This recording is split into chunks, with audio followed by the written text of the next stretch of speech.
Thank you very much for that introduction, and thank you all very much for letting me be with you today, for inviting me to share what is a very special day with all of you, and that's to honor and celebrate 25 years that this organization has spent helping students to stay and to thrive in the schools.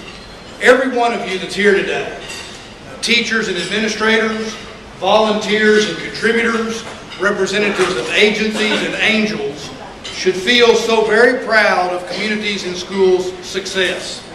You've built this organization up from one serving 4 Austin campuses to one that serves 55.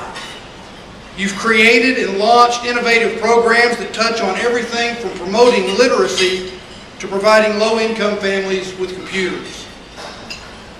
But even more than all of that, you've turned your mission into a legacy. Thousands upon thousands of Central Texas kids have walked through doors that they might easily have missed, and that really they might have doubted could ever be open without Communities in Schools.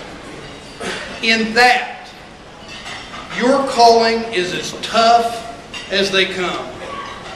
You've got to help kids see entirely new opportunities. And in many cases, you've got to convince those kids that they're sharp enough and strong enough to take advantage of those chances.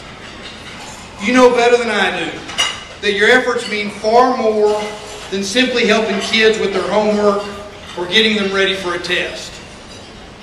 It means convincing them that their work matters and will lead to something valuable. It means helping them know that they can succeed and prosper in ways that even their families can hardly imagine. It means planting and growing true self-esteem and true self-confidence, the greatest gifts and the most powerful lessons that a child can have. Many of us in this room are lucky. We're lucky enough to have received these things as an inheritance. I certainly am. Don and Billy Faye Watson drilled them into me with every homework assignment and every report card. It was understood and it was unquestioned that my brother and I would do well in school, we would go to college, and we would take advantage of all the opportunities that we found there. And my own sons know these things too. They see and they feel the empowering expectations when Liz volunteers in their schools. The confidence takes root and grows when we all do homework at night. And even the simplest moment can be a catalyst. Like when Liz and Cooper, who's our 14-year-old freshman in high school right now, and by the way, he's all of a 14-year-old freshman in high school. But when Liz, Cooper, and I stand around the kitchen in the morning, drinking coffee, wolfing down a muffin, or as I did this morning, driving him to school, and we talk about what opportunities and challenges the day will bring, that confidence grows. That is such a small, happy, ordinary occurrence, but so powerful. It captures the generations of hopes, of expectations, and of confidence that are coded into my boys' DNA just as they were coded into mine. Now imagine how great Texas would be if all children shared that brave optimism. No matter what they look like, no matter where their parents are from, no matter where they live, whether it's in the burbs or the barrios, or the gated communities or the ghettos, no matter how much money their families have, no matter what world they know or think they know.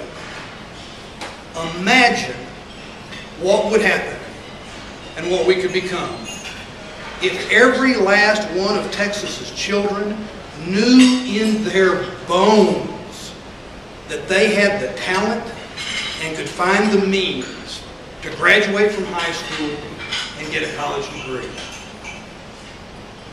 That's the wonder of communities and schools. You bring those expectations and that confidence to kids who need it so badly.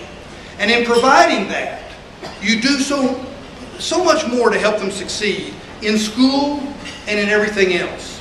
Your work is vital, not because you're taking the place of a parent. No organization or agency can or even should aspire to that.